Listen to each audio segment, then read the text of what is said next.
Georg, it's yours.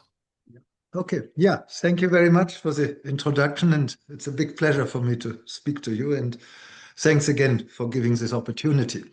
So I want to present you how brain and mind are connected and a particular approach to consciousness, temporal-spatial theory of consciousness.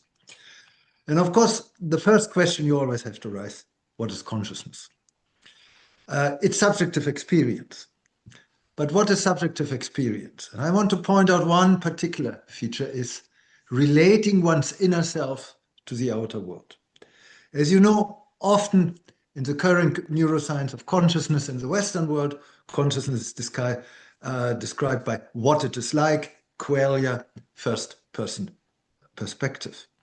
However, I think there's a much more basic and fundamental notion of consciousness and experience, and as a psychiatrist, I can tell you very well, there's always the relation of your own inner self to the outer world. So the inside-outside relation is a key feature of consciousness. For instance, I experience even my inner self as part of the outer world in relationship. And that, I think, is something which is often neglected in current theories of consciousness in neuroscience. They rather consider the consciousness often as a higher order phenomenon inside the brain, and neglecting how the environment is always in the background of our consciousness.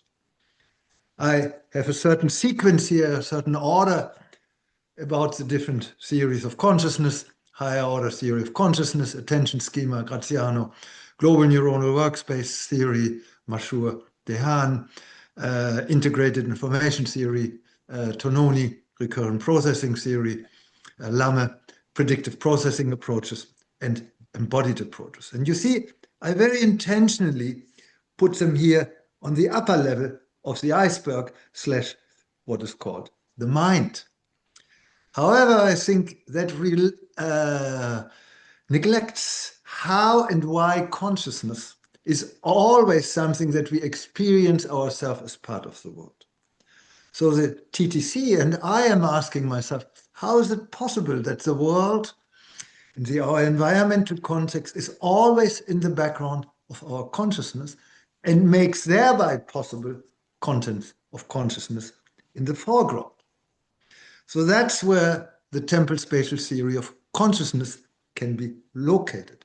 So you see, in a much more basic bottom level. And I don't want to go much into it, but I do think, since I'm also a philosopher by training, that there's a real cultural differences. So in the Western world, where obviously I am from, we very much still based on Descartes. Of course, we don't assume a separate mind anymore, which is distinct from the brain and the body. But even within the brain, we still assume many of the theories I mentioned, special mention, special region, special mechanism, which are only dedicated to consciousness, as distinguished from all the other neuronal mechanism of the brain, which are not related to consciousness. So here you see a certain neuronal dualism, and you see that consciousness is a special add-on, like the posterior regions, the grid in the integrated information theory, and special integration of information, or the dorsolateral prefrontal cortex providing access to consciousness. So here, and I do think that in the Eastern tradition, obviously you're the experts, consciousness has a much broader and basic fundamental view.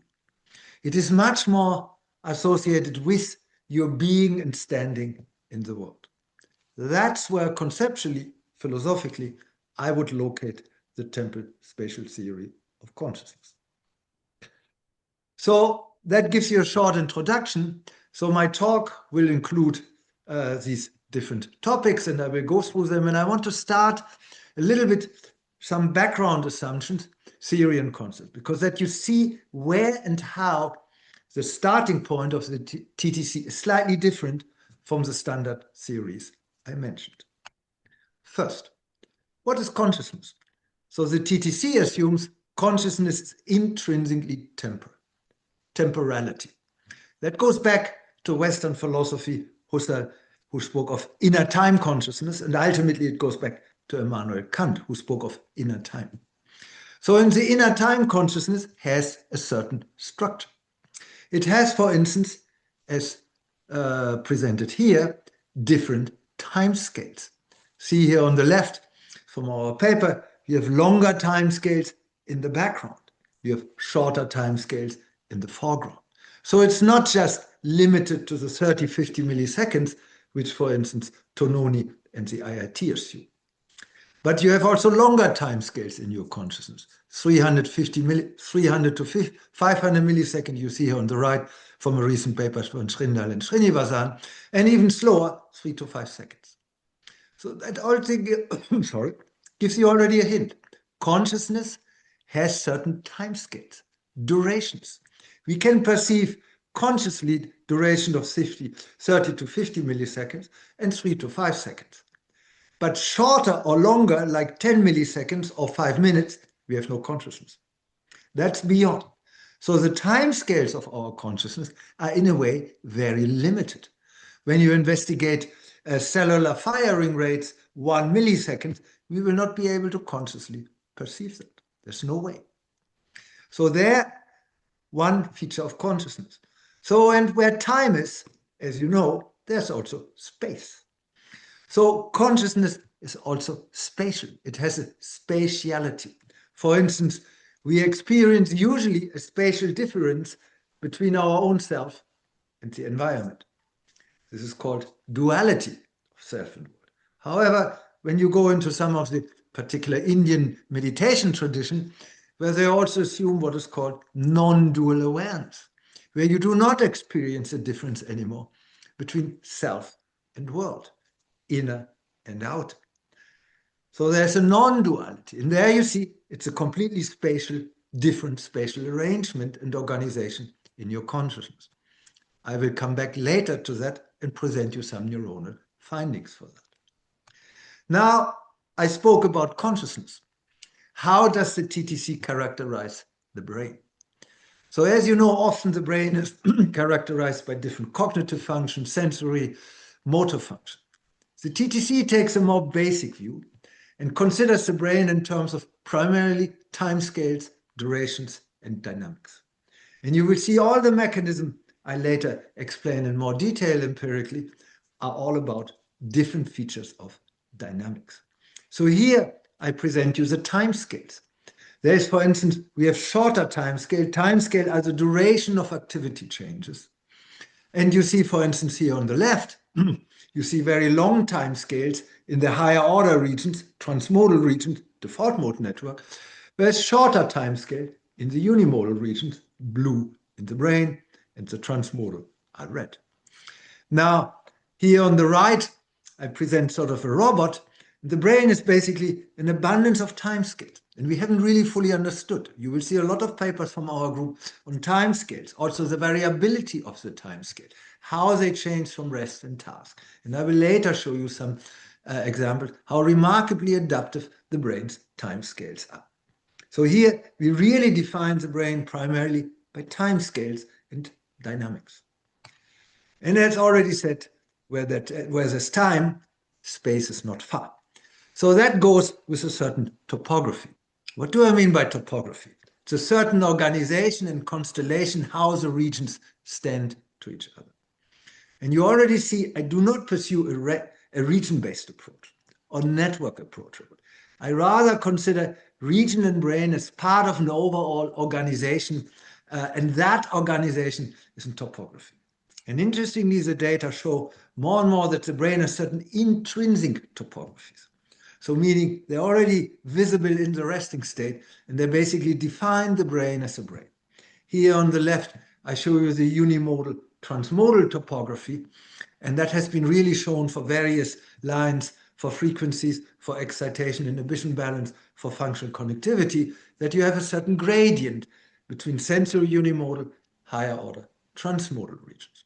And interestingly, in extreme states of consciousness, like indicated down here, this gradient between unimodal transmodal can tilt more towards the transmodal region, for instance in depression, or in mania, more towards the unimodal region. but I will come back to that. And of course, you all know this on the sensory side. Here I present you the auditory cortex has a distinct hierarchy. Here we see the power law exponent, scale-free dynamics. The slower frequencies become stronger when you go higher in the hierarchy. And the same also applies to the visual cortex, which has probably the best described hierarchy. So here you see the brain comes with certain intrinsic topographies. And later I will show you that these topographies are absolutely key for maintaining consciousness.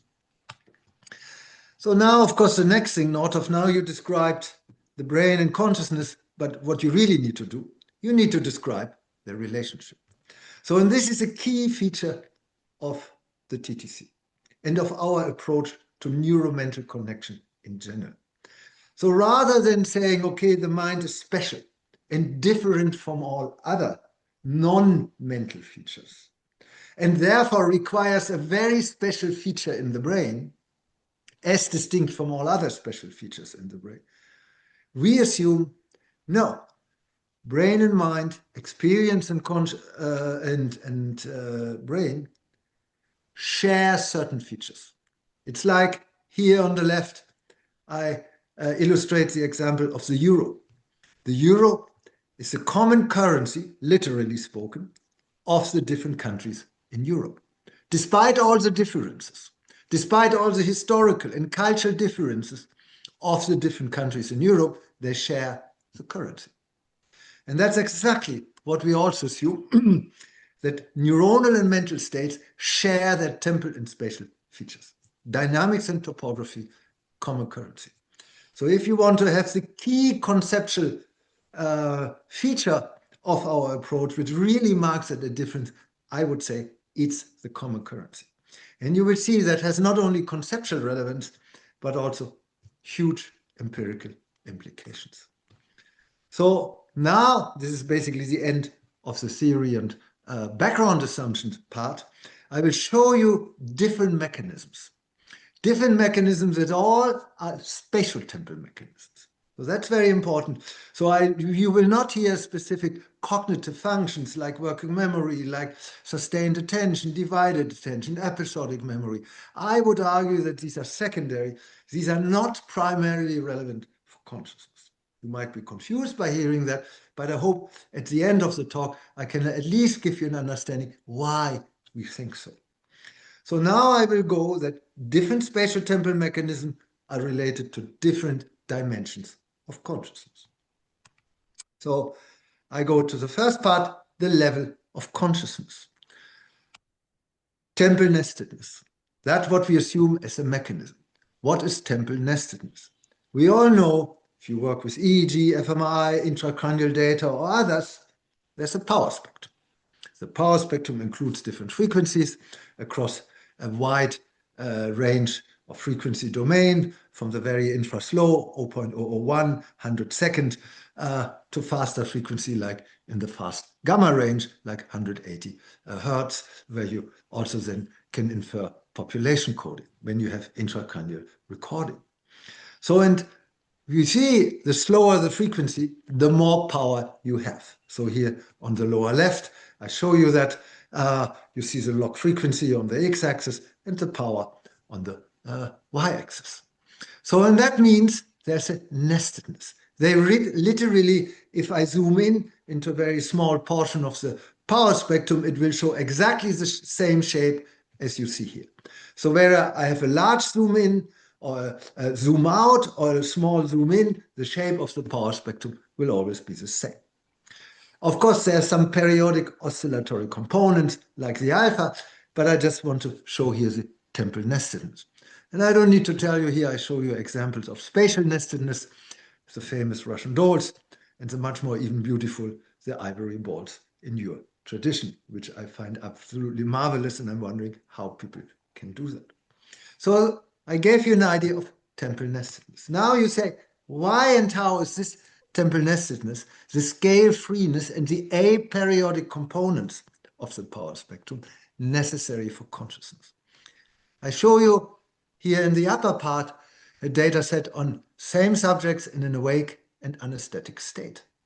So you see the remarkable, and we calculate here basically the slope of the curve, the power spectrum, and you see that the slope of the curve is very low in the anesthetic state, is completely blue, and it's higher power law exponent PLE in the awake state. Now look to the upper left. You see the red one is the power spectrum of the fMRI data in the infraslow frequency range, has a typical shape, is steep, is scale-free. Look at the blue line, that's the same subject in the anesthetic state. The power spectrum is completely flat, meaning it's lost the scale-free dynamics. It is no longer pink noise, which is also characterized as scale-free, but it's white noise. So it's random, it has no structure anymore. And that loss of structure is key for consciousness. In the lower bottom, I show you the same thing in yet another data set, also fMRI. I show you single subjects. In an anesthetic state, left is in the core, the transmodal region, right is in the periphery, the unimodal region. You see, completely flat. It's no longer scale-free. So meaning these patients, because they lost the temporal nestedness / their scale-free dynamic, they'll not be able to wake up unless the drug is taken away. Now, then you say, how about temporal nestedness in other states where you lose the level of consciousness, like in sleep? The difference between anesthesia and sleep is that in sleep, you can wake up. In anesthesia, as long as you're on the drug, you cannot wake up.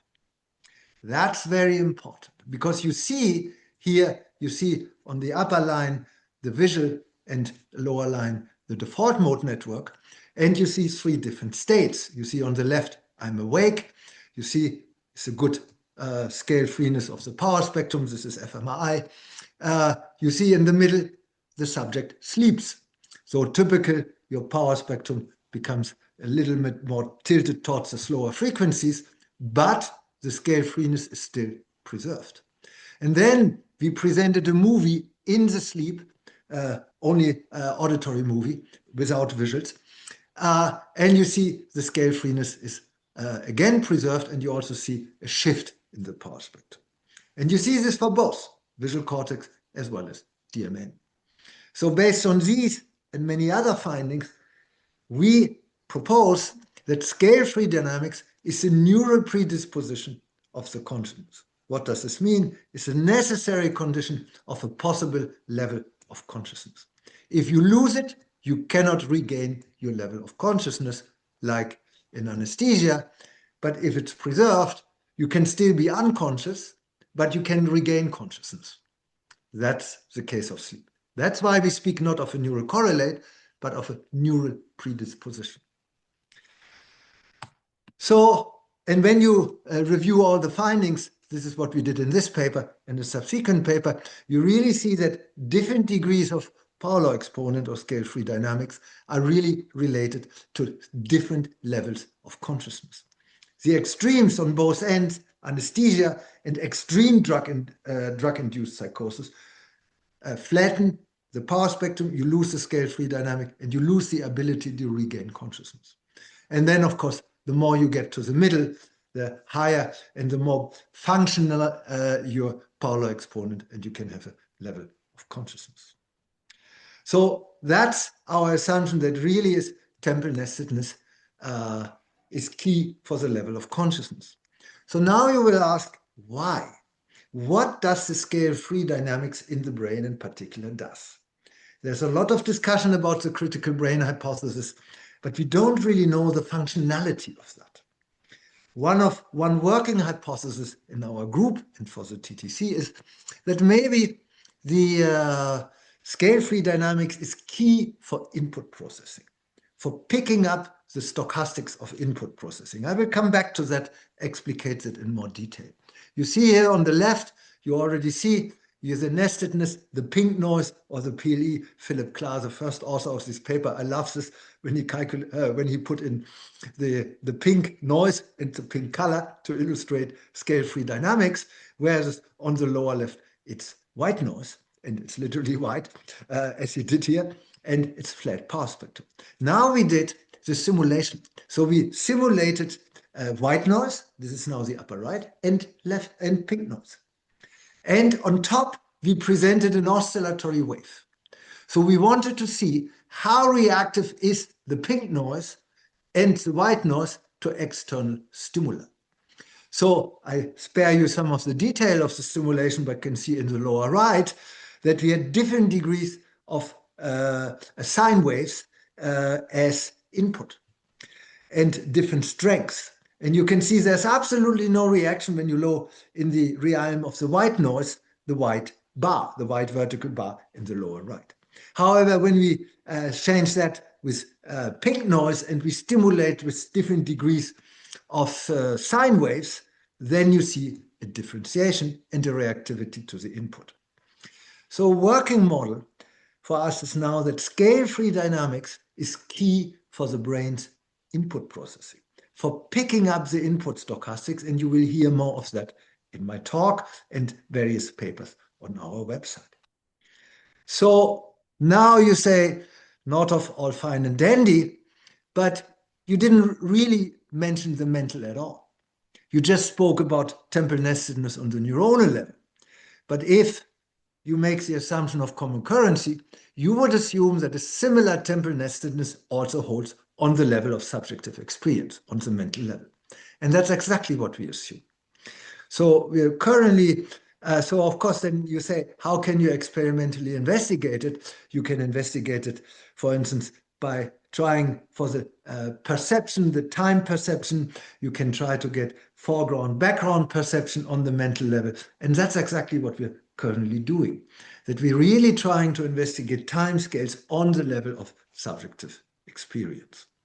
Yeah, and the hypothesis is there's a certain correspondence between the temporal nestedness on the neuronal level and the temporal nestedness on the mental experiential level. For instance, as you know, I often like to draw on examples of psychiatry, that in depression, you have extremely strong, slow experience of slow time, which is also in slow activity in the brain, literally visible. Yeah, and you have a complete shift of your relationship between foreground, faster time scales in your experience and slower time scales in the background, because everything is pulled towards a longer time scale and the slowness in depression. So with that, I close on the temporal nestedness and relation to the level of consciousness and come to yet another dimension of consciousness, the state of consciousness. State and level of consciousness are often put in one thing. But I do think, and it's important, and there's some Bachmann and Hu that distinguish them and make a relationship. So the level of consciousness is clear. It's the degree of wakefulness, arousal, alertness. How much? Quantity. And upper left, you see the consciousness level, the pre-consciousness. Some people also describe as subconsciousness, unconsciousness, and non-conscious. These are different levels of consciousness. That's the easy part. How about the states of consciousness? So this is more about the awareness of your internal self and the external environment. The what? There's a certain quality. Why? Because there's a certain structure in them. So when you see upper right, these include, for instance, different states of consciousness, meditation, waking, sleep, dream, and of course, also psychedelic states. And in a way, if you want to say so, for me, the psychiatric disorders are also very special states of consciousness, often neglected in the current debate. So the assumption is that maybe the state of consciousness is related to topography and spatial nestedness. What do we mean by spatial nestedness? Upper left, you see you have the global brain activity that embeds the networks, the regions, and then the subregions. So there's an intricate nestedness. And there's some wonderful papers in FMI on the global signal by, God, I always forget his name, Guitares, who really shows that the networks are dependent, the constellation of the networks are dependent on the brain's global phase cycles in the infraslow frequency range. And you already see the unimodal transmodal is in a way also a certain nestedness. And we, based on a large meta-analysis with Pengming Qin from Guangzhou, can see we conducted a large meta-analysis, and we really saw that there are 3 layers of self regions: interoceptive, inner body self; exoceptive, outer body, proprioceptive self; and mental self, more the cortical midline region. And we saw that the regions, very interesting, it's pure, complete, independent analysis of all 3 layers of self, that the regions of the interoceptive self are recapitulated in the exoceptive self, plus some additional regions you see here on lower right. And then you see that the regions of the exoceptive self are again recapitulated in the regions of the mental self, plus additional regions. So that's a typical example of spatial nestedness. And we now currently try to make fruitful this also for differential diagnostic of psychiatric disorder, different constellations between this degree of 3 layers of self spatial nestedness.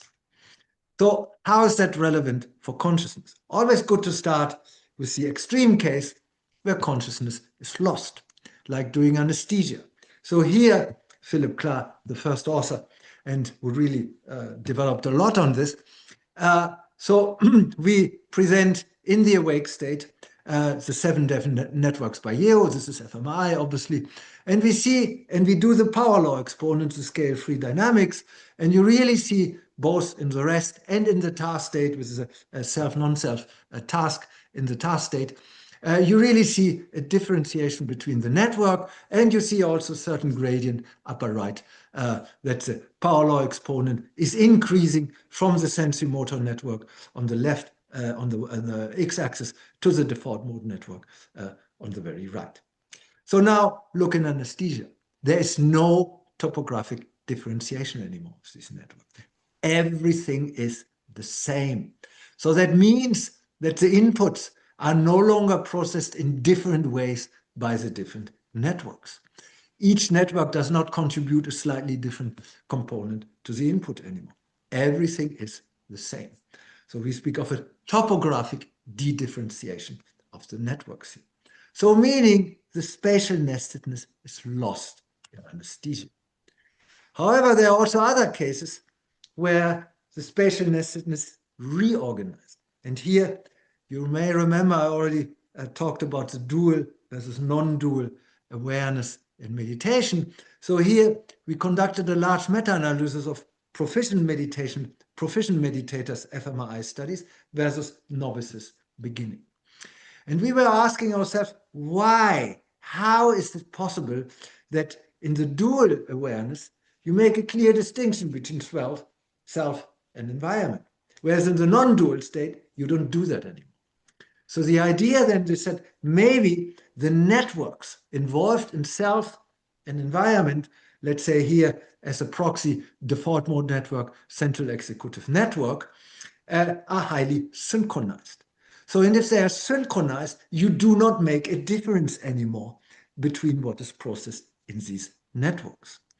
So, and you see on the dual network, this is the in the novices, and you see lower the meditation proficiency. With increasing meditation proficiency, you had higher synchronization between the default mode network and the central executive network. Now, look here in the spatial dynamics, the second from the top, you see usually DMN and central executive network stand in a negative relationship. Then in the intermediate meditation proficiency, it was the opposite flip. And in the very meditation proficiency, very right, they were balanced, complete synchronization. And interestingly, the same can be observed between unimodal and transmodal regions. I will come back to that later. So the increased synchrony between regions which usually process more internal inputs, like the self, and regions, and like the default mode network, and regions which usually process more external input, like the sensory regions, that extreme synchronization lead to the experience that there's no difference anymore, meaning non-duality. And interestingly, we have a paper in revision in PNS on exactly the same for the time scales, that the time scales of internal external processing are very similar when you have an experience of non-dual awareness. So what is a neurophenomenological hypothesis? So it's very important for me. As you see, I always try to make also the link, the direct link from the neuronal to the mental. And the background assumption of the common currency allows me to do that conceptually. So here, this is empirical findings driven. It's a schema, but it's driven by the empirical finding. And we summarize that in that paper. Go to the lower level where you see the neuronal features. I mentioned the unimodal transmodal topography. Here, default mode network, DMN, SMN, sensory-motor network. So on the very left, in depression, you have an extreme shift towards the default mode network at the expense of the sensory regions. The well-known finding, so your gradient is extremely steep. What do you experience? Extreme focus on your internal self, ruminations, everything is about yourself, and you barely have a perception of the external environment. Meaning, just a recent patient of mine really described it, I'm locked into my own self. I'm locked out the environment. That's really, and it's a replicable finding. Now you go to the other extreme, you go to the very right, you see in the mania, which when you're too happy, that the activity is abnormally shifted towards the sensory-motor network and the sensory regions. Away from the DMN is hypoactive in the manic state. What do you experience? You're extremely focused on the environment, the external environment. If you have a very flat gradient, high synchrony between DMN and sensory-motor network sensory regions, you do not make a difference between self and environment anymore. That's the non-dual state. You have that in meditation, and you can have that in part also in psychedelics. So the hierarchy, the spatial nestedness is more flat, and the gradient is no longer steep in either direction. So we assume that basically your neuronal topography translates into a corresponding mental topography about your experience of your relationship of yourself with the environment. I come to the next dimension, the form of consciousness. You'll be surprised, for the experts among you, what is the form of consciousness? We never heard that. Usually it's only content and level / state of consciousness, but we also assume the form of consciousness, which I will show you in these pictures what we mean by that. Temporal-spatial alignment is the key mechanism. What do we mean by that? Very simple. The brain tries to track the input dynamics through its own neuronal dynamics. And I will show you what that means. So the typical example, of course, is you listen to music. You unconsciously follow the beat of the music with your movements, with your arm, or even if I do this now, your brain will probably try to follow these movements. And you have no control over it. That's your brain tries to align its own rhythm to the rhythm of the environment. Entrainment, described by Lakatos, is, for instance, one example of that, but alignment is a much broader term, and I will show you some of the findings. An important alignment, as illustrated here, again goes through the time scales. So here you see a scene, it's a complete scene. As you know, I'm in Canada, so we have a lot of lakes, and kayaking is here almost a national sport. So you see an iceberg in the background. That's very slow, long, not many fluctuations. But then you see more waves, you see the forest, and there's a wind, so that's slightly faster time scales, intermediate layer. And then you have a person with a kayak coming by, that's a very short passing by time scales. And you will see in the following findings that the brain uses its own time scales to align to these time scales in the environment. And I do think that's a key feature of the TTC, which really distinguishes it from the other theories. And that leads me back to what do I mean by form or structure of consciousness. There's an intimate different layers of background and foreground. That goes, the visual experts among you know, that goes back to Gestalt psychology, which in the visual sense also assumed a background foreground structure. The TTC picks that up and extends it to consciousness in general, and also to the brain. So we also develop a dynamic layer model of brain, which again, along different time scales. Let me tell you what I mean by temporal spatial alignment. So the ones of you who work with EEG know the steady state. And if you have steady state potential, or Ding from Hangzhou really shows that in the frequency of your external inputs, you see peaks in corresponding frequencies in the brain. And this is mainly EEG thing, but we also showed this in fMRI in the infraslow frequency domain. It's a robust finding. Here on the left, I show you where we did face recognition and emotional faces, and we presented them in 40-second blocks. Scrambled faces, real faces, you see the paradigm on the left, and in the lower you see the power spectrum. You see the power spectrum in rest in the right and left fusiform phase area, FFA, and you can see in rest typical scale freeness, but in task you see a bump, a peak at 0.025 hertz in exactly the frequency range in which the blocks were presented. Remarkable. And we showed this in many other fMRI studies recently, and it also predicts, for instance, working memory or behavior. So you have a direct relationship, I pointed out on the bottom, from the encoding of your processing of your input dynamics through the neural dynamics to the output dynamics. Remarkable. On the right, I show you an example from a go-no-go task in EEG. We had in the tones, we had 1.3 second intervals that corresponds to a frequency of 0.769 hertz. And you see in rest, we don't see any peak at all, but in task, you see this little peak there. That's exactly 0.769. And interestingly, in the lower right, you also see there are inter-individual differences in the task state. So that is remarkable how your brain tracks the input stochastics.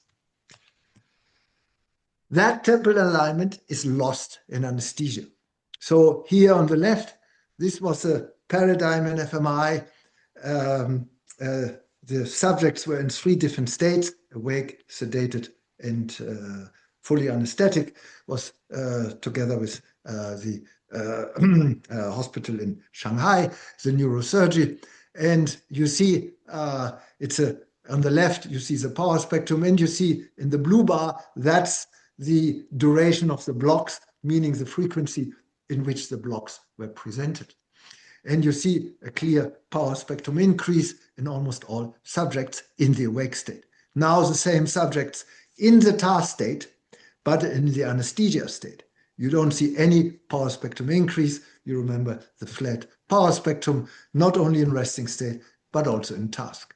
So meaning these subjects do not react at all anymore to external input. Why? Because they lost the scale-free dynamics of their power spectrum, and that makes it impossible for them to follow, track the input stochastic, or to what we say, temporal alignment.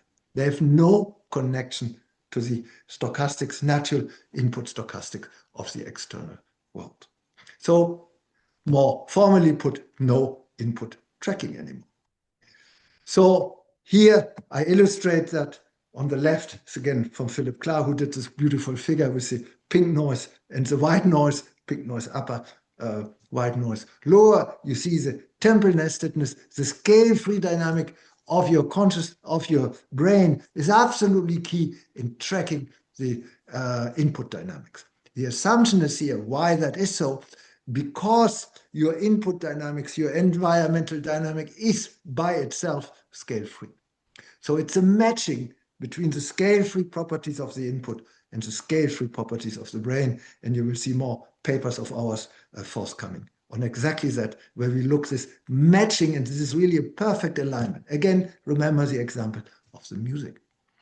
Lower left, and right, you see the anesthetic state. Literally, you lose the temporal nestedness of your power spectrum. It's purely white noise, and you cannot react at all, meaning you're not connected anymore. So now you say, how is information transferred from the input stochastics to the brain dynamics? That's the key question we need to ask if we want to do and make this a key feature of consciousness. So here, this is one study. Excuse me, I just drink a little bit. Very recently, where we looked for the time scales of semantics. So people heard a story, and then we analyzed the semantics with two different ways. We analyzed the sentence similarity with S-BERT, you see in the upper schema, and we investigated the abstract or concreteness of words with WordNet. And then we calculated the semantic fluctuations. So meaning we established a time series, as all illustrated in that picture, of the semantic fluctuations, the cosine similarity of the S-BERT, the semantics of the sentences, and the degree of abstract or concreteness of word. And then we calculated on that time series of those fluctuations what is called an autocorrelation function, meaning timescales. We looked for the duration / the time scale of the semantic changes of sentence of word. So we got a dynamic time scale fluctuation in the semantic. And then we did the same on the side of the brain. So we also calculated the intrinsic null timescales of the brain using, again, the autocorrelation window. And then, now I see you in the lower left, and then we said, is the fluctuations of the autocorrelation window of the semantics or the words related to the timescales of the brain? So the common currency here were the timescales of the semantic and the timescales of the brain. And then we calculated a causal relationship using transfer entropy. And then we projected that into space, and you see the typical regions came up. Everybody who knows language knows this. These are the typical regions, medial and superior temporal gyrus. Slight differences for word and sentences. We did various, you can see this in the paper, various shuffling methods on both sides. And again, it really is clear that the time scales were the communication between the information input, and the brain. Then we looked for the time scales also in the unconscious state. Here again in sleep, on the left in the awake state, middle in sleep state, and then doing a visual stimulus. And you can see here the time scales still react even in sleep, to the stimulus. So there's still input processing going on. So the neurophenomenological hypothesis, you can see this upper left, you need a variety of different time scales to really capture the different time scales in your environmental context. If you lose, particularly the shorter time scales, it becomes more blurry. This is a schema based on real data. So I skip this part, the temporal-spatial expansion, the contents of consciousness in the sake of time. And I come to the conclusion. One key feature of the TTC is that temporal-spatial features are shared by neuronal and mental states. I spare you the details, but there's various examples you can read in the paper that you see, for instance, similar fluctuation in neuronal side and on the attentional fluctuation. Or on and off task sort have different timing difference on the neuronal side. You can see a recent PNS paper on this, on the time scales of thought. And on the right, lower right, you see the topography, the spatial side. Now you will say, yes, they're shared, but then how they are exactly related to time space of brain and time space of consciousness.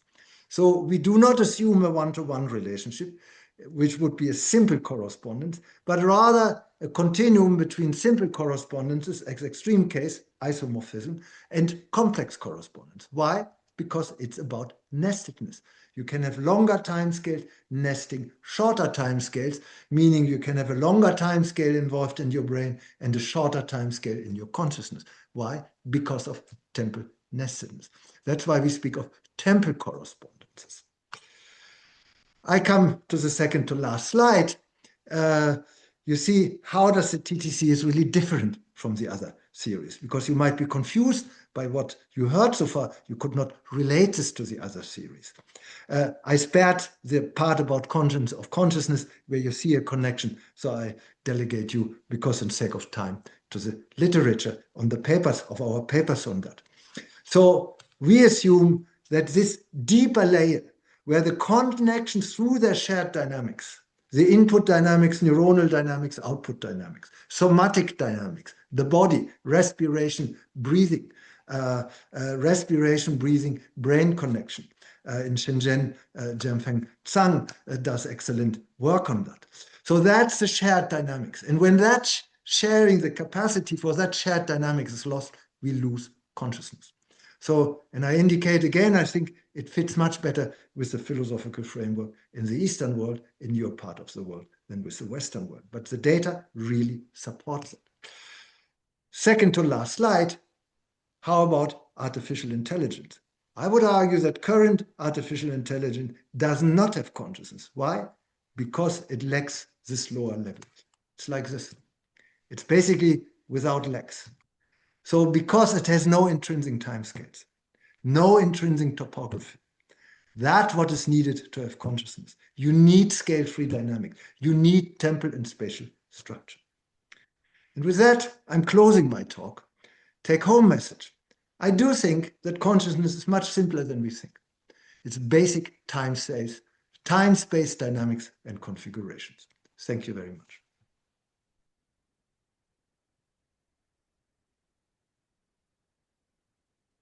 Thank you, Georg, for the very rich talk. In the interest of time, we will skip the question part. You provided the email address and all that, so people who have questions can connect with you directly. Thank you again. Okay, you're welcome. Thank you.